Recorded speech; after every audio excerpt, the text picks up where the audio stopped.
Hello dear students.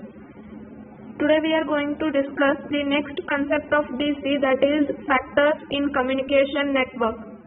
As we have seen in previous video, the evolution of communication network is from telegraph to today's widely using high-speed internet. So there are mainly four factors that affect the communication network, and that are technology, regulation, market and standard. So now we shall discuss the role of technology in communication network, means how changing technology changes the communication network, that we are going to discuss. So we know that technology always plays a role in determining what can be built. Means whatever we want to develop, that is completely based on the using technology. The capabilities of various technologies have improved dramatically over past 2 centuries. Technology must be available to implement the services in a cost-effective manner. Means whichever new technology we are going to use, that must be easily affordable. Its cost must be easily affordable. So how this communication plays an important role in how this technology plays an important role in communication network, that we can study using this example. In early telegraphy systems operated at a speed equivalent to 10 bits per second. Means whenever we used to use telegraph, in those telegraph systems we can transmit only 10 bits at 1 second. Then with the next improved technology, we have started using digital telephone systems. So these systems used to handle 24 voice channels per wire. 24 voice channels per wire means it is equivalent to 15 lakh bits per second. So using telegraphy system, we can transmit 10 bits per second, and using digital telephone systems, we can transmit 15 lakh bits per second. Then in 1997, with next technology, optical transmission systems, they could handle about 5 lakh voice channels per wire. 5 lakh voice channels per wire means it is equivalent to 10 gigabits per second. So here this optical transmission system is capable to transmit 10 gigabits per second. Then in the year 2000, systems can operate at the rates of 1 terabits per second and higher. So this is how the changes, means improvements in the technologies, plays important role in communication network. So as the technology grows, communication speed also increases, because we have seen in example earlier telegraphy systems, they transmit 10 bits per second.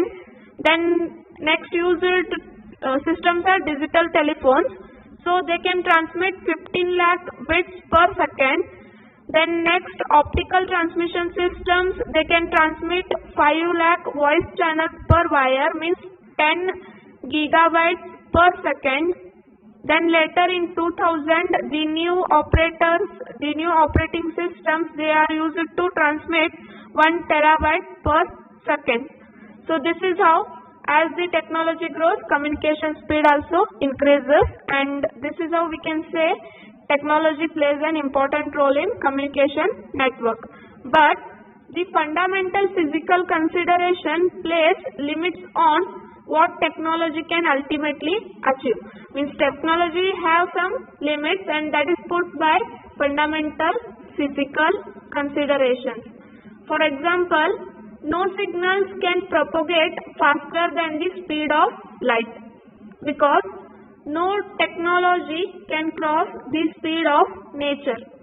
And this is because whenever we are using any technology to transmit any data, there will be some minimum delay in data transmission, means because of some minor errors there will be some minimum delay in data transmission. So this is because any technology can't cross the speed of light.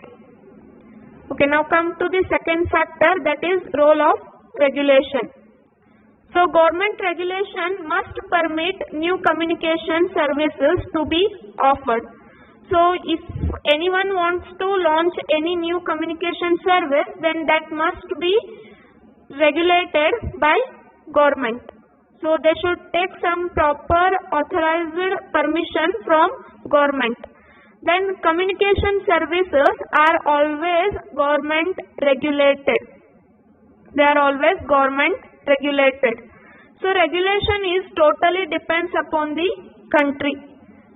So depending upon the geographical area and country benefits, each and every country regulates, means it manages the services in the communication network.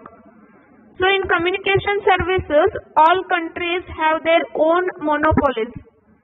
This is because high cost in deploying the requisite infrastructure and importance of controlling communication is handled.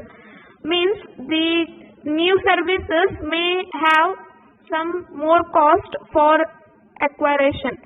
So whenever we use the government regulations for such services, it will be low costable. Means we can use any type of services using government regulations.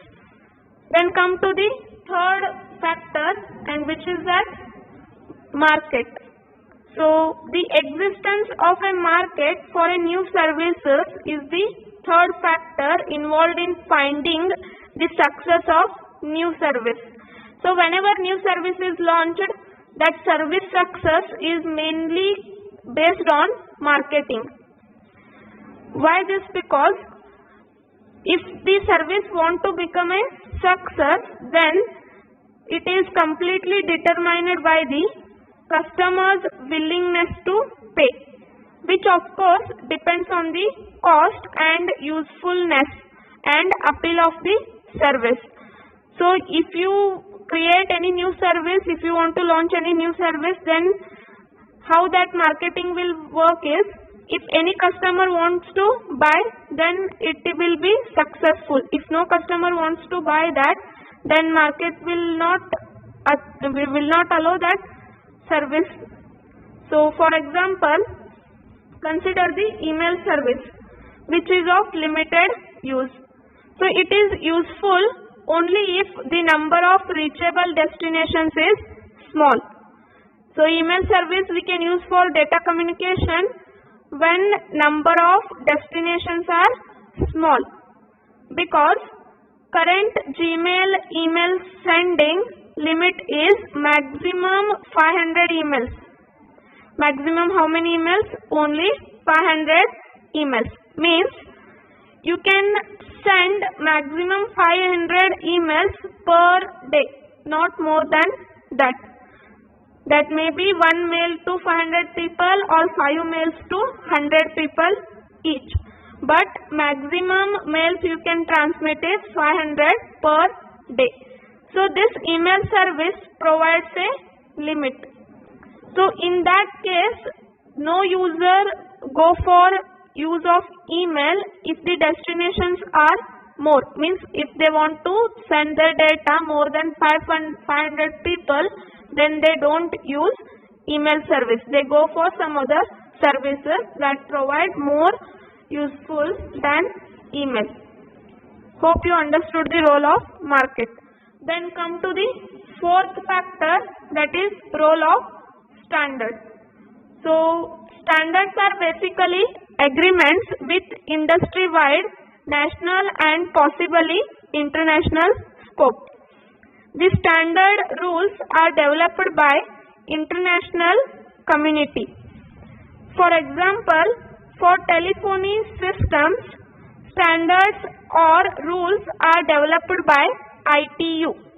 For any telephony system, standards or rules always developed by ITU. ITU means International Telecommunication Union. International Telecommunication Union. And all the telephone companies must follow these standards, means these rules which are developed by ITU. So here you can see any company which want to work with telephone systems, they must follow all the regulations or rules that are created as a standard by ITU. Thank you.